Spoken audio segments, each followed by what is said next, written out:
the talk contributes to what Simon just discussed, especially to to the both approaches you mentioned, the linguistic approach to gestures and the more, I don't know, philosophical approach to gestures, I don't know, that we are currently developing. And it adds to what Sheet Johnston called qualitative dynamics of movement. I just wrote it down because you mentioned that. I think my talk nicely fits into this idea, what Sheet Johnston observed for dancers and their movements. So I'm presenting a study that I conducted together with Ladewig Hotze on the slapping movement, which we observed as a recurrent gestural movement in children aged 4 to 6 years. So while all occurrences of this manual movement are linked to one another by a particular movement gestalt, and most of them by their communicative function, different versions of this movement were documented in our data. As you can see from the slide, some forms touch the co-participants or an object. Others, however, were not materially anchored like this. Some forms appear to be more reduced, iconically reduced and more schematic, and others showed a high degree of intensity and communicative effort and appear to be like more expressive. However, all of the occurrences we documented are highly communicative and fulfill, I think in most of the cases, a performative function. Some of them we documented had a meta-communicative function. And this just adds to what Simon presented this morning. I mean, Germany this morning, it's still morning. So the combination of two different approaches that we use to describe the slapping movement. First, the recurrent gesture research that Simon also contributed to, and the second one, the dynamic multimodal communication approach. So what are these? The first of the approaches allows us to study the slapping movement as a communicative movement that recurs across different contexts and speakers. A repertoire for recurrent gestures or of recurrent gestures for adult German speakers is shown on the slide, and maybe you recognize some of these gestures. They show a stable form-meaning relationship across different interactional contexts and speakers. To clarify, most of the gestures we actually perform are so-called singular gestures or spontaneously created gestures, where speaking in terms of linguistics now, the form and the meaning unit is found while we are speaking. Yeah, it's not conventionalized or stabilized in any way, which is the case with recurrent gestures where form and meaning have stabilized to some extent, right? So they are partly conventionalized gestures, not fully conventionalized gestures like emblems, like the thumbs up gesture, the victory sign, or the fist that we see very often now in protests, but they are partly conventionalized. They have a stable form core and a stable kinesic core and a stable semantic core, so to say. So recurrent gestures are interesting because they often engage in pragmatic meaning making, such as regulating interactive processes, commenting on utterances, or fulfilling performative functions. And due to their specialization for pragmatic meaning making, they are considered to show functional similarities with particles of spoken and sign languages. What is more, they can undergo processes of stabilization, which sort of show similarities to lexicalization or grammaticalization processes in spoken and signed languages. This approach, we just discussed it. This approach allows us to study gestures, and in this case, the slapping movements function, its interplay with speech, as well as processes of abstraction, for instance. It combines qualitative and quantitative methods and mostly conducts analyses on the utterance level. So we mostly stay at the utterance level. Of course, we consider or we take the larger interactional context into account. But in most cases, we study the communicative context and the gesture within or being embedded in a particular in an utterance, and then look at the temporal relation between gesture and speech, and the semantic function it may fulfill, or the pragmatic function, and so on and so forth. So the interplay of gesture and speech is here being focused on. The embeddedness of gestures, or in our case now the slapping movement in the interaction, is explored from the perspective of dynamic multimodal communication.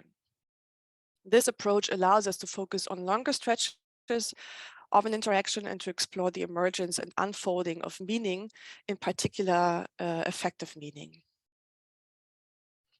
In our study, we paid particular attention to the study of affect because we noticed that the slapping movement aligns with and responds to the affective dynamics unfolding in the conflictive situations they were embedded in. So in all cases of the slapping movement documented or identified, they were embedded in conflictive situations, or situations where the kids were negotiating something. And to study this embeddedness in the larger context, we adopt a dynamic view on affect and emotion that contrast with psychological approaches where affect and emotion are conceived as static and discrete entities. Researchers like Ekman and Rosenberg, for instance, treat affect and emotion as if, quote, they were enclosed in an inner mental sphere to be deciphered from the outside. However, based on research inspired by phenomenological approaches, we do not understand affective meaning as being represented by a gesture or a word, but as being in the movement itself, or in speech itself. And this becomes most prominent in how we move and how we speak. As such, affect is embodied by whole gestural gestalts, which are immediately perceived by human beings in an interaction.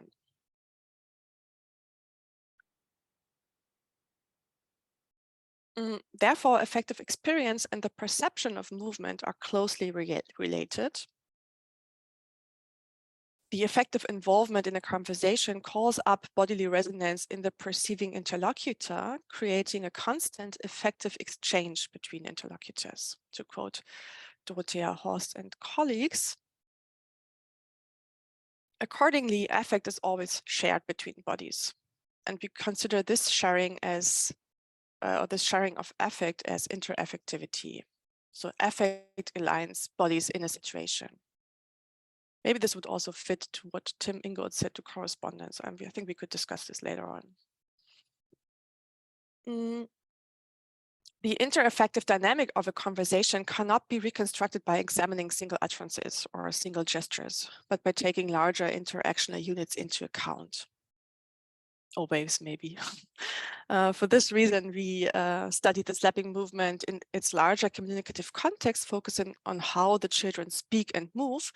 And this means that we analyzed the rate of turn takings, tempo of speech, its volume, rhythm, intonation, and the like for speech. And for body movements, we analyzed speed, accentuation, movement radius, repetition of movements, overlap of gestures, and so on and so forth. And in doing so, we aim to determine degrees of affective intensity, which we try to visualize with graphs and arrows and shades like that. I must admit that this was the most challenging task. And I don't know if we did well, but I'm very curious to hear your opinion on that. So the affective dynamics, so we try to grasp something, or describe something that is felt, right? We just discussed that doesn't really have a form, but then in order to analyze it, we wanted to try to bring it into a form, right? So this is what we came up with, like these graphs and shades and arrows you will see during the talk. So let me hear what you think about that. Okay. Let me present now some background information and some findings on the slapping movement, which are based on the data set that Lena has collected for her PhD project. So the slapping movement introduced in this talk belongs to a repertoire of recurrent gestures that Lena observed in children aged 4 to 6 years, Her data consists of 7 hours of natural everyday interactions among children recorded in 2 preschools. A total of 41 children were filmed during their daily routines in the group. So this was really nice that she could really go to the preschools and film them while they were eating and playing, doing all kinds of mundane activities, so to say. All in all, 359 gestures were identified, out of which 269 were determined as recurrent forms. And amongst these recurrent gestures, the slapping movement was the third most frequently used gesture with 20 occurrences. Well, this may not seem like many gestures, but keep in mind that children in this age group do not gesture as often as adult speakers do, right? Okay.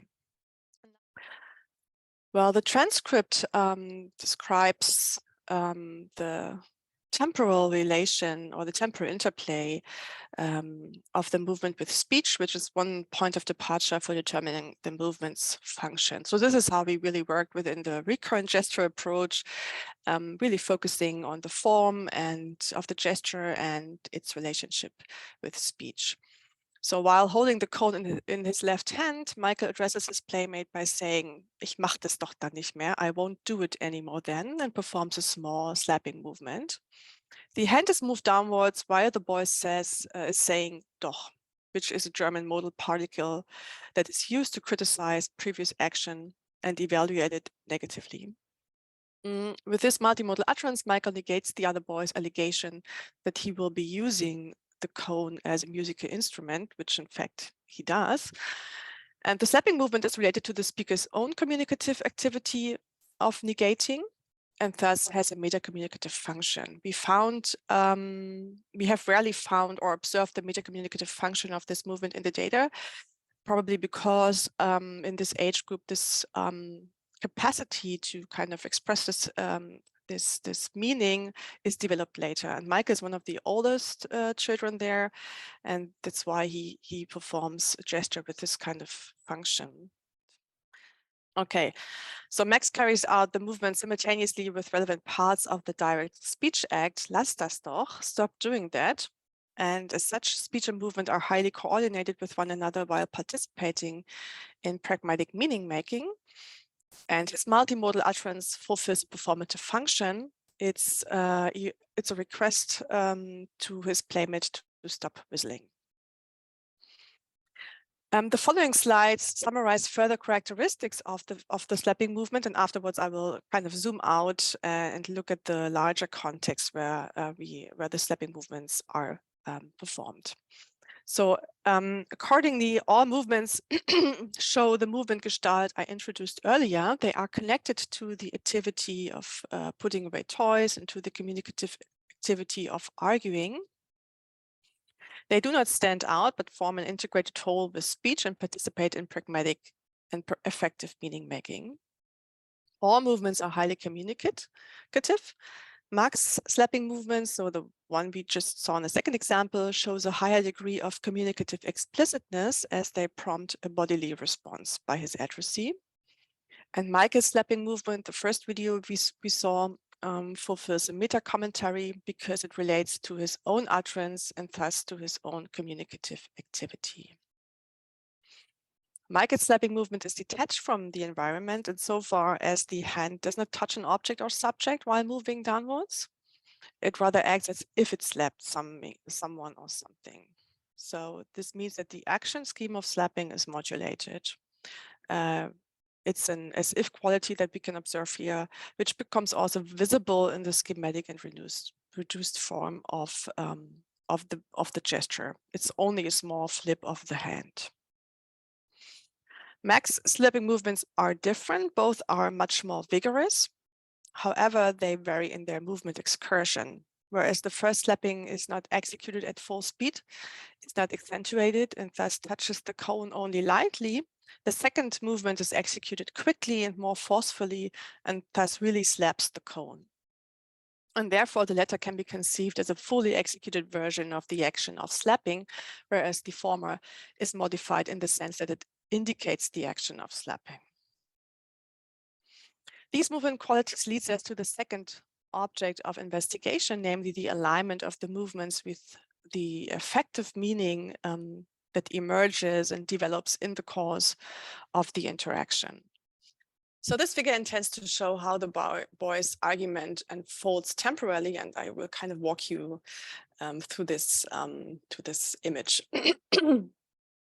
So the argument revolves around the question of what is allowed and what is not.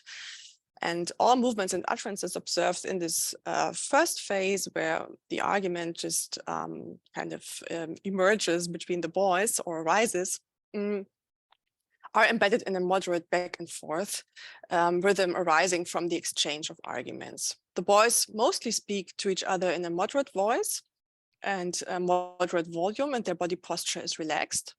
And this is visualized by the graph and the shades on the upper part of the slide. The movement qualities of Michael's slapping movement, the first video we saw, aligns with this dynamics. This short flip of the hand appears as reduced and thus more schematic. It is embedded in and contributes to the unagitated rhythm which unfolds between the boys. It is communicative but less expressive. The first phase of arguing is interrupted by a longer pause of 9 seconds in which Michael and another playmate produce loud sounds into traffic cones. Meanwhile, Max, who has turned away from Michael, is blowing several times as if he tried to whistle. He leans forward and blows out air heavily. Michael's sound becomes longer and louder, and Max is blowing out air so heavily that he even has to support himself on a shelf. I don't know if you have noticed that. All these actions create a structure of rising tension, as we would argue, which culminates in the shout, "Lass das doch mal, du kannst gar nicht pfeifen. Stop doing that, you're not good at whistling." And the two slapping movements performed by Max. Due to the volume of the utterance and the large and vigorous slapping movements, the complaint appears as the peak of rising tension, which is represented by the rising graph and the deep shades on top of the transcripts. Max slapping movements align with the rising tension emerging between the boys as the bodily effort to produce sounds becomes more intense. They express Max's desire to stop Michael's whistling. At the same time, they are an outburst of anger and protest, and this builds the peak of the rising tension emerging between the boys. After the outburst, the tension fades out slowly.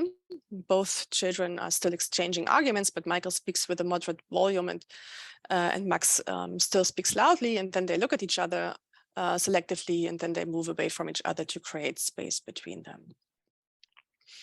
So again, speech and movement are highly coordinated with one another while participating in pragmatic but also effective meaning making.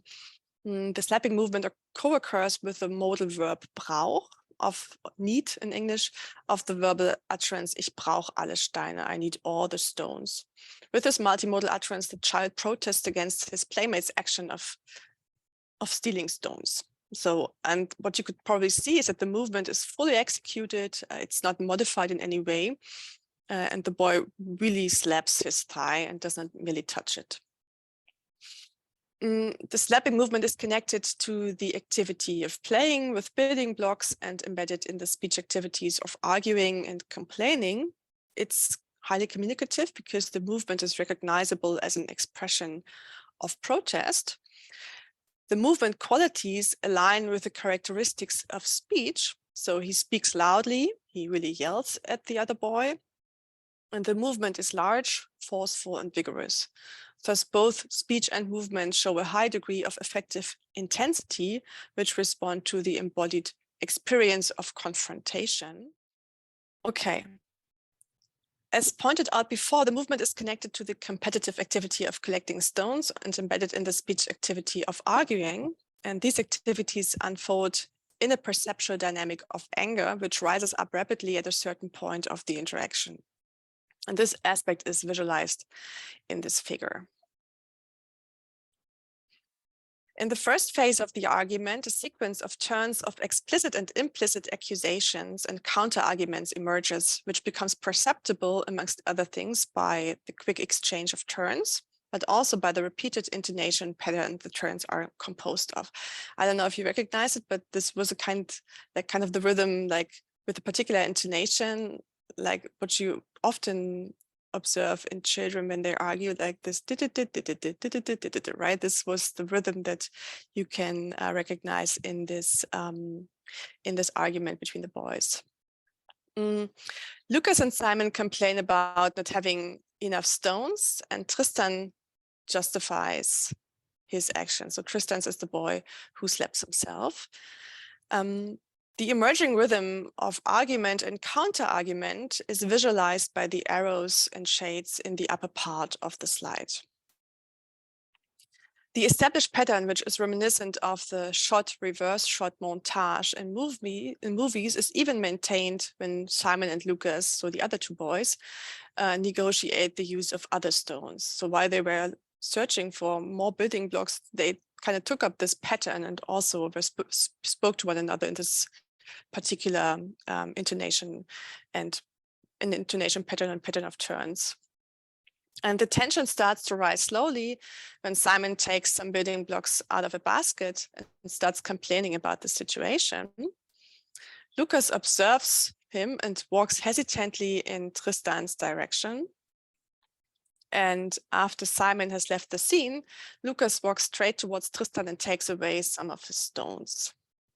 Here, the tension can be considered as rising up rapidly as his movements are vigorous and fast, and of course, because it's an unwanted action. The peak of tension is reached when Lucas takes away some of Tristan's stones, whereupon Tristan yells at him and then declares loudly that he needs all of the stones.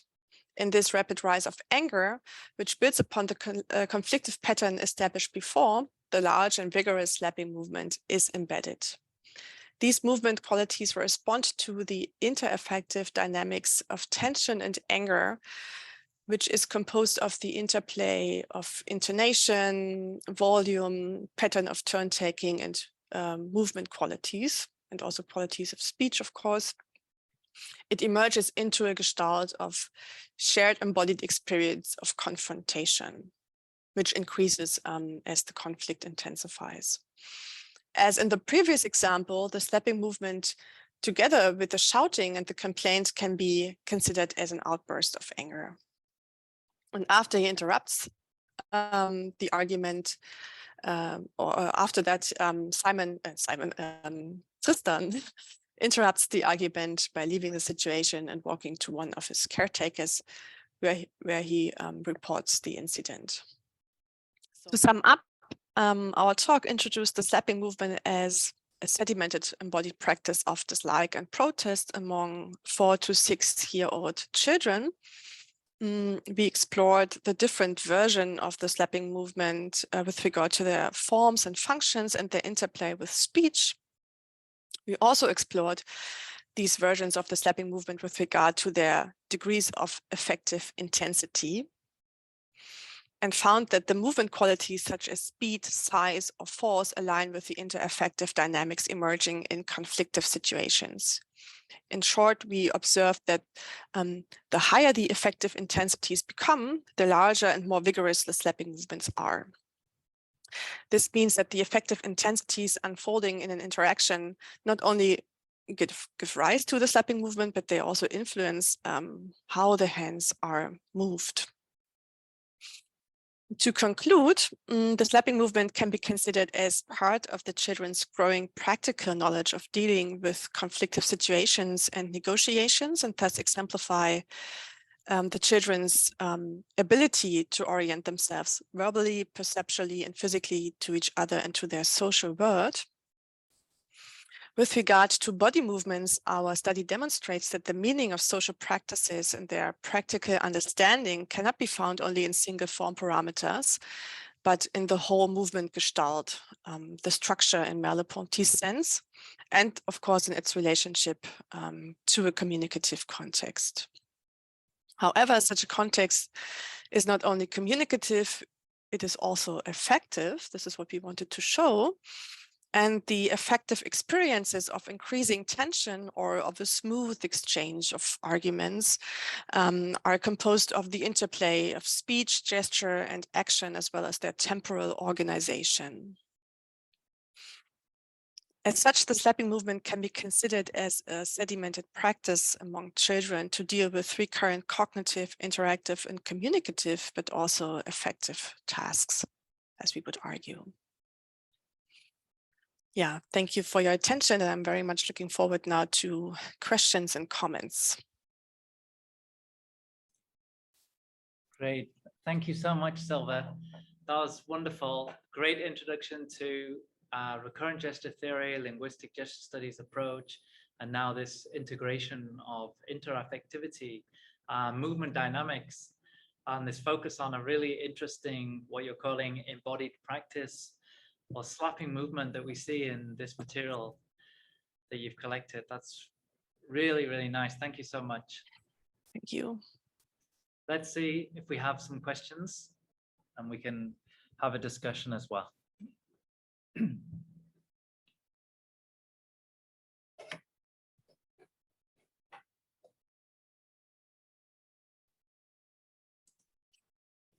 Hi, Simon. Can you hear me? Oh, hi, Yao Yao. Hi, it's been a long time. Hi. Yeah, nice to see you. Hi.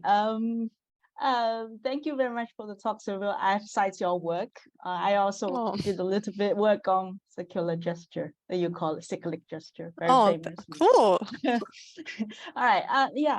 I have to admit, I was a little bit anxious after Simon's talk because I always question myself. I do corpus linguistic research on speech and gesture, and for me, it's always mixed methods. So after your talk, I feel, you know, it a little bit more relaxed, so I can quantify things to see where they stop and ends. Okay. So this is really, really interesting one because I was always wondering when I'm analyzing my data. You know, I also look at the, like you did, like looking at the text utterance level without, you know, looking at the broader context. One issue for me, or, you know, is that I would feel really insecure. So there's a very, I don't know if you know or not, there's a famous concept in corpus linguistic called priming. So it's a discourse context really kind of prime what kind of speech act will occur, including the gesture and facial expressions and all the different elements contributing to the discourse context. So that's one argument or hypothesis from the theory. You can disagree with that.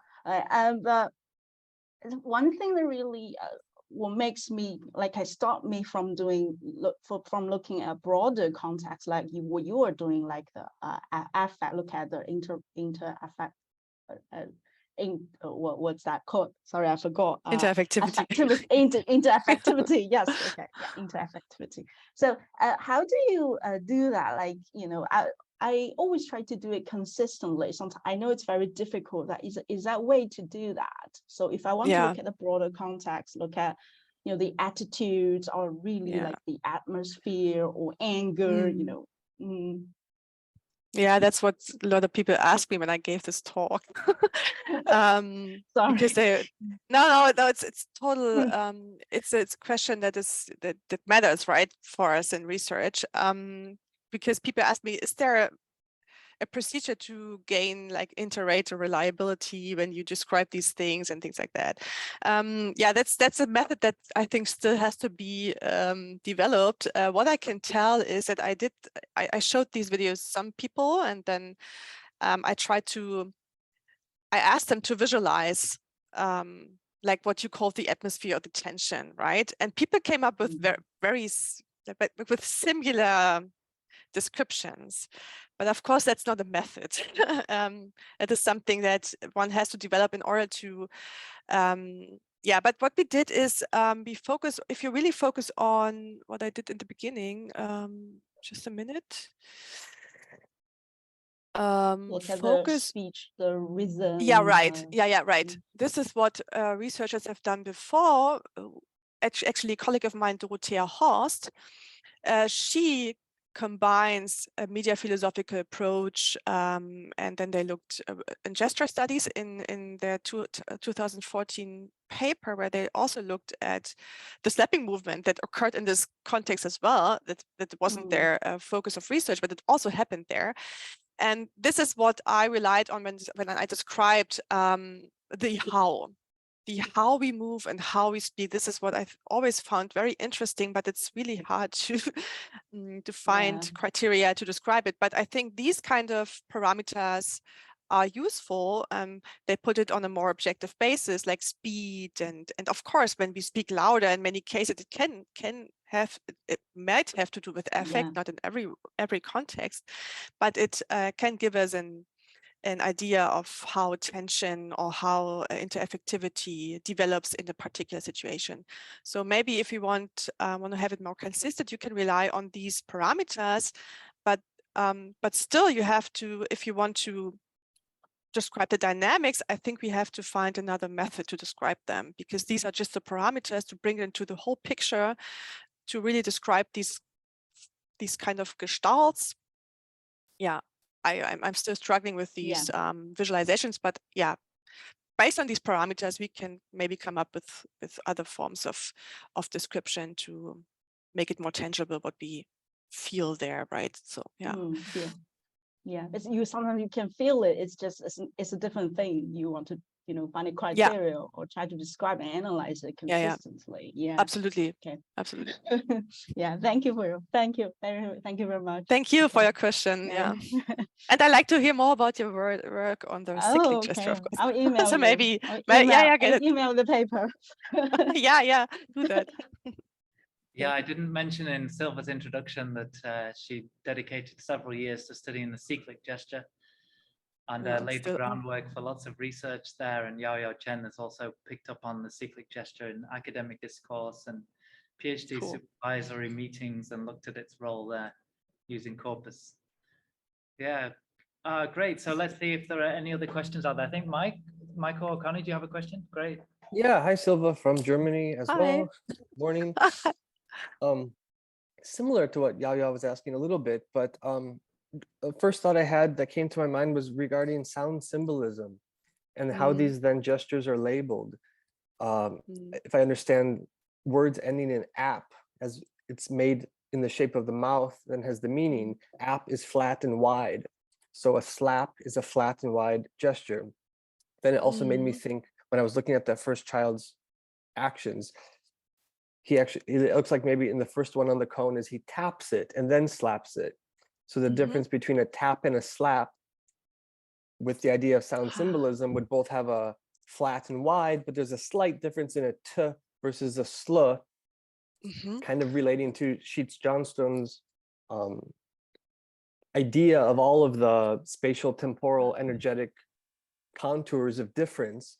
So how labeling then, in looking for details, also then segregates slight differences by putting them together. Of course, this is in English and you're doing research in German, so maybe tap and slap is the same in German. I don't know, as they're sound symbolic, they may have congruence, but coming from a dance perspective, where all of these slight performative abilities would have the beauty in different meanings, how do you relate to this comment? Well, it's a really nice observation that you shared here, this sound symbolism. I heard about this, during the last years, but I never got into it. And I think it's really interesting. And it also reminds us of what Simon just talked about, of these units that we define, right? And how our definition frames our phenomenon in certain ways, right? Because we take some and put them into a group, and we leave others out. Exactly, that's the thing. With your theoretical approach, you define in some ways your phenomenon in some ways, right? Slap and tap, schlagen und tippen, it's different in German. I find it interesting because while Simon was talking, he talked about the waving off, like that, like this. Was it like this or like that? It's a different movement aha. In German, we have this gesture that I just described for German for kids that many people refer to as abwinken, which would also wave aside or wave off, right? It's also this waving thing.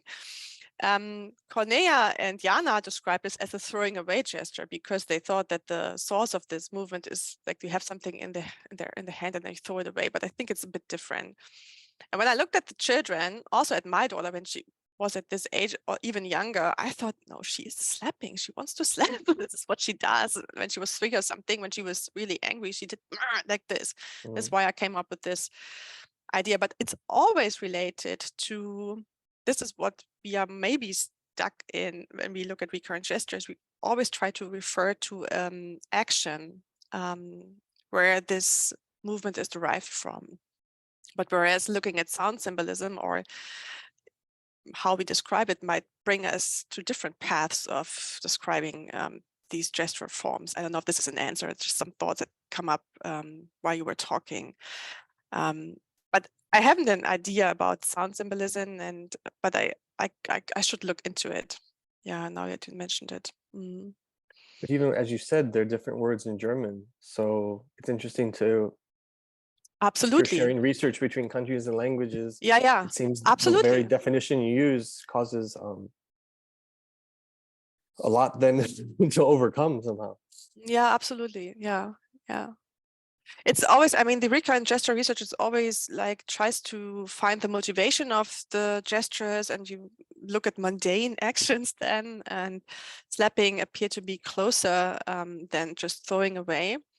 But also abwinken, waving off in German, is also somehow related to it. So it's, I don't know. But abwinken, like if I refer to slap and tap, it's totally different, of course. Yeah, like from the perspective of sound symbolism. But it's an interesting thought. Thank you.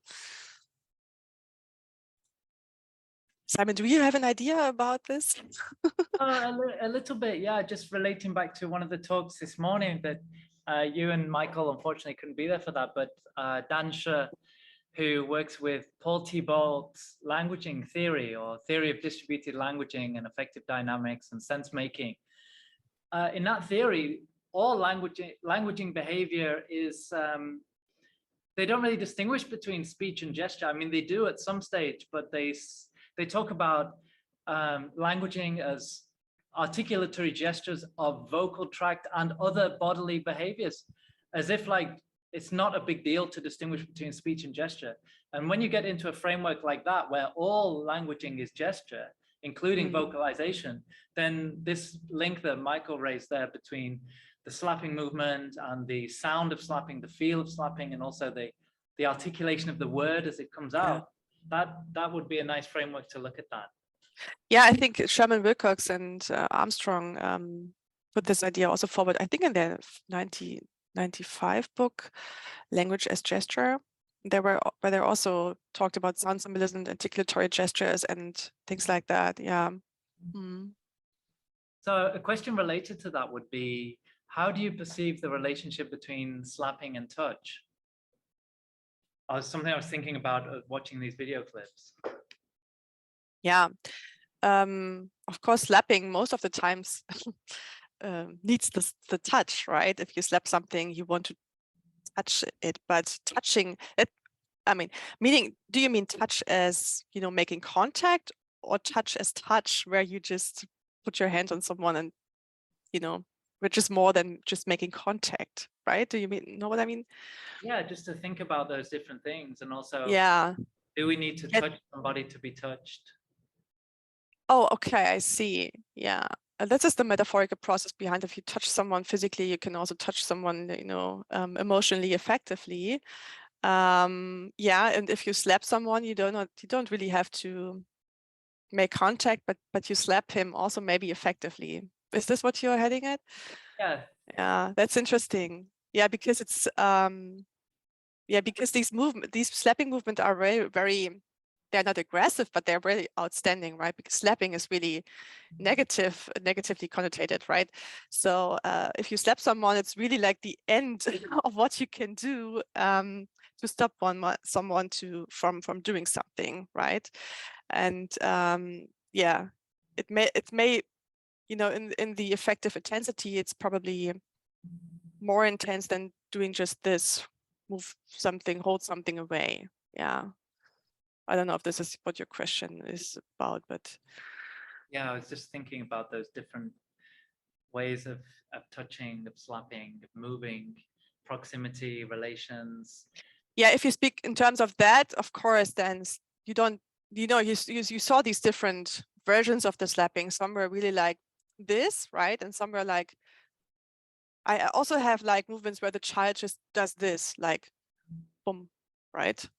So I think it's still related to the slapping movement because it's also used to stop someone from doing something, but it's not the full slap that you use in order to hurt someone or to, yeah, well, yeah, it's different. It's more, it's a mixture between slapping and touching. Yeah. Yeah, but you see, it's hard to define these movements and categorize them. Yeah. I still think they are related because they occur in similar situations with similar functions and they share similar movement qualities.